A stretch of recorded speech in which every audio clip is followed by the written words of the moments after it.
இவங்களை நாங்கள் பிடிச்சி கொடுத்தா 3 மணி நேரம் கழிச்சு வர்றாங்க. அது எதுக்கு வர்றீங்க? சினிமாவில் பார்த்துருக்கீங்களா? இதெல்லாம் நான் சினிமாவில் தான் பார்த்துருக்கேன். ஏப்பா உன்னை பற்றி எனக்கு ஒரு கம்ப்ளைண்ட் இருக்கு, நீ அந்த இடத்த விட்டு காலி பண்ணிடு, நான் இப்போ ஒரு அரை மணி நேரத்தில் உன்னை வந்து பார்த்தேன். 3 மணி நேரம் கழிச்சு பிளைன் ஸ்கோடு வருது சார். அவன் உள்ள போக மாட்டாங்க. அதுக்கப்புறம் இது லிமிட்ல அங்கே இருந்துக்கிறான். அந்த ரோடு சார் இது சைரன் போட்டு தான் வராங்க இல்லையா? சைரன் போட்டு தான் வராங்க. சைரன் போட்டு வந்து அவங்க இருப்பாங்க.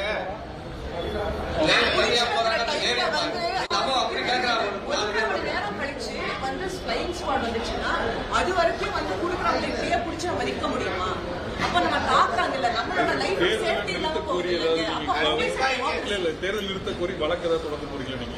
வழக்கு சார் எங்களுக்கெல்லாம் நாங்க இன்னைக்கு இருக்க வாக்காளர்கள் பயப்படுறாங்க. எங்களுக்கு இன்னைக்கு எத்தனை போன் கால் தெரியுமா? பணம் வாங்கல திட்டுறாங்கன்னா, மிரட்டுறாங்கன்னா அப்படிங்கிறாங்க. இப்போ ஒரு நிகழ்ச்சி நடந்தது தெரியுமா? காசு இங்க அதுக்கு ஏன் சார் பிரைவேட் கேஸ் கொடுக்குற ஒரு மேடத்துக்கு போலீஸ் செக்யூரிட்டியோட போறீங்க? இதுவும் தெரியலையா? ஒன் சைடா இங்க இந்த அதிகாரி வச்சு நான் தேர்தலை நாங்க எப்படி சந்திக்கிறது? ஒரு பிரைவேட் நபர் கேஸ் கோர்ட்ல சப்மிட் பண்றாரு. JM3ல விஜயராணிங்கிறவங்க அதிகாரிகள் முழுக்க ஒன் சைடா நடக்குது சார். இந்த அதிகாரிகளை வச்சு தேர்தல் நடத்தினா ஒன் சைடா தீர்ப்பு தான் வரும். வன்முறைகள் நடக்கலாம்.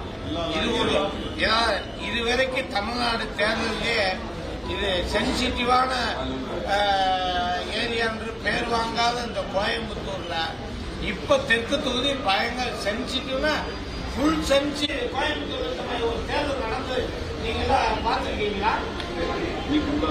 அளவுக்கு சலூர்ல இருந்து குண்டா சலை கொண்டு நானே ஒரு வேட்பாளர் 3 மணி நேரம் கழிச்சு வர்றாங்க. அதுக்கு முதல்ல சுங்கத்துல எங்களுடைய பகுதியில் இதோட பையனை என்ன சார் மனுஷன மிருகமா சார் வந்தவன் கடிக்கிறான் சார். மிருகத்தான் சார் கை. ஜனநாயக முறைப்படி மக்களுக்கு எங்களுடைய குறைகளை சொல்றதுக்கு இதுதான் மக்களை காக்கிறது சார். தேர்தல் நாளைக்கு நடக்கிற எந்த சட்ட ஒழுங்கு பிரச்சனை 11:05க்கு அப்ப என்ன பிளைன் கோடு எப்படி சார் சொல்றோம்? பறந்தா வர முடியுன்றதுக்காக தேர்தல் நடத்துறாங்க.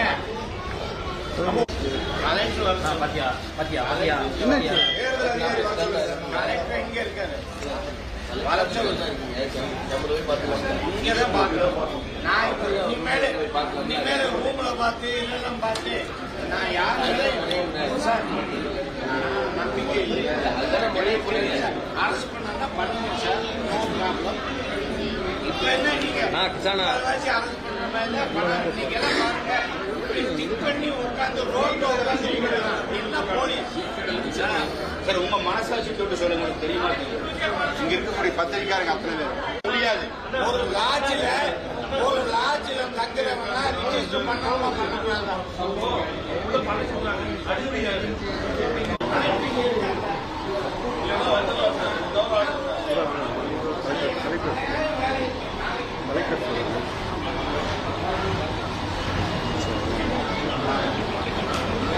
இங்க வந்து ஏன் அவங்க வரமாட்டாங்க? நான் ஒரு சட்டமன்ற உறுப்பினர் சார்.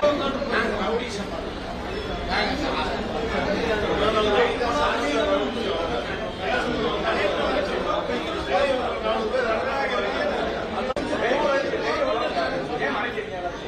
இதே சித்தாந்தூர்ல ஒரு தரவு நாங்க சொன்னா அப்படியே போனா விஜயகாந்த் பக்கத்துல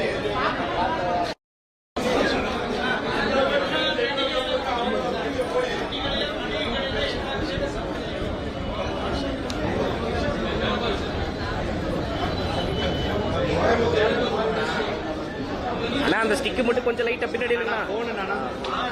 கரெக்டா உள்ளே நான் கொஞ்சம்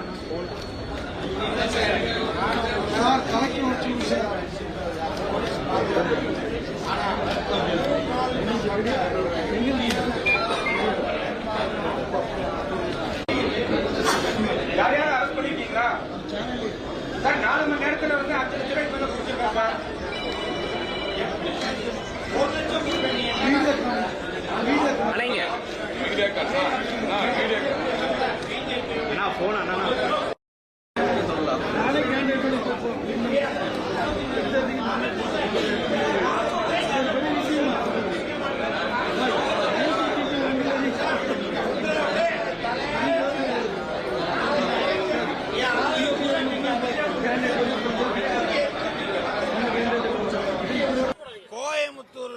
இதுவரைக்கும் எத்தனையோ தேர்தல் நடந்திருக்கு.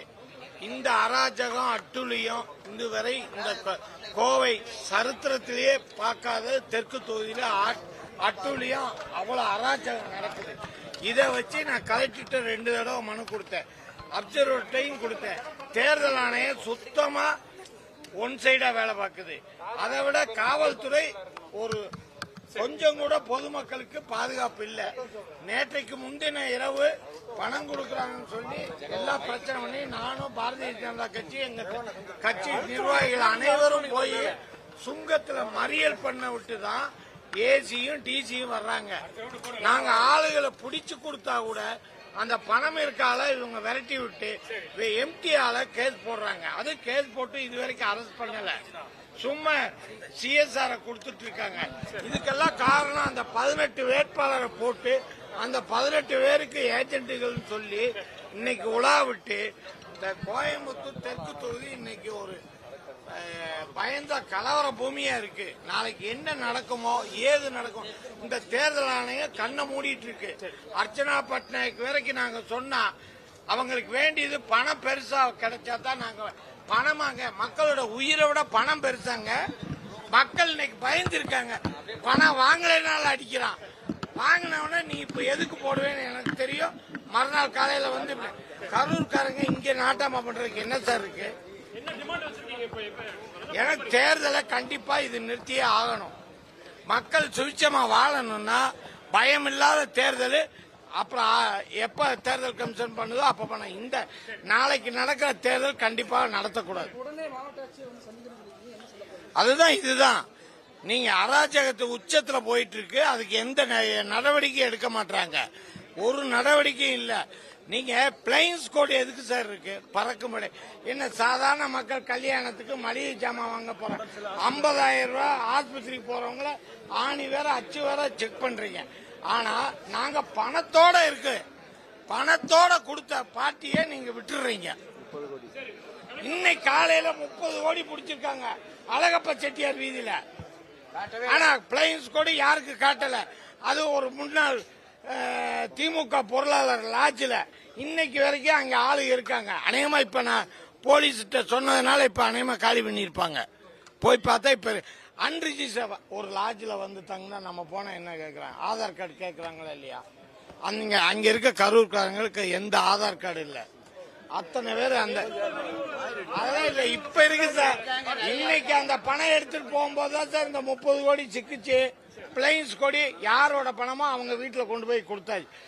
ராணுவ பாதுகாப்பு மாதிரி போலீஸ் பாதுகாப்போடு அந்த பணங்கள் போய் சேர்ந்து. அப்ப எப்படி சார் நாங்க தேர்தல் மக்கள் எப்படி சார் பயம் இல்லாம வாக்களிப்பாங்க? என்ன அராஜகம்?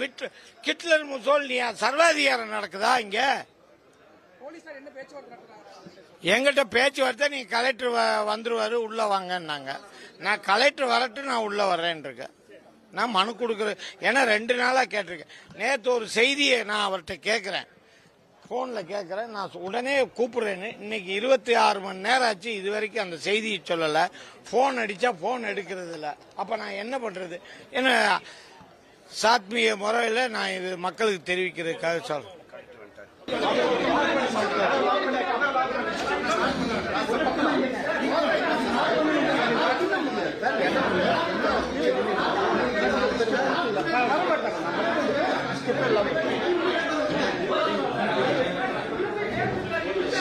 பின்னாடி சவுண்ட் க்ளோஸ் பண்ணி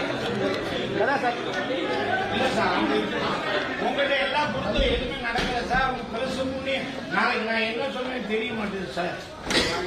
ஏன்னா நான் கொடுத்த பெட்டிஷன்ல என்ன பண்ணீங்க? எஃப்ஐஆர் போட்டேன். நீங்க எத்தனை பேர்த்த அரெஸ்ட் பண்ணீங்க? ஒருத்தர் கூட அரெஸ்ட் பண்ணல. நானும் பொறுமை இழந்தா சார் நீங்க போய் உட்கார்ந்தேன். உங்கள்கிட்ட நேற்று ஒரு செய்தியை கேட்டேன். இப்ப வரைக்கும் எனக்கு நீங்க பதில் சொல்லல. நாட்டில் என்ன நடக்குது? நீங்க சொல்லுங்க.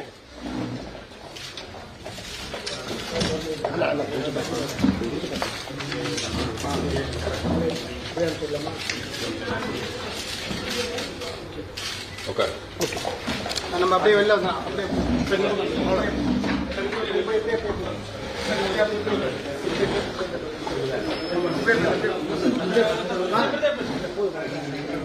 அப்படி வாங்க வாங்க இப்படி வந்து வா வா போங்க வா தம்பி வா வாங்க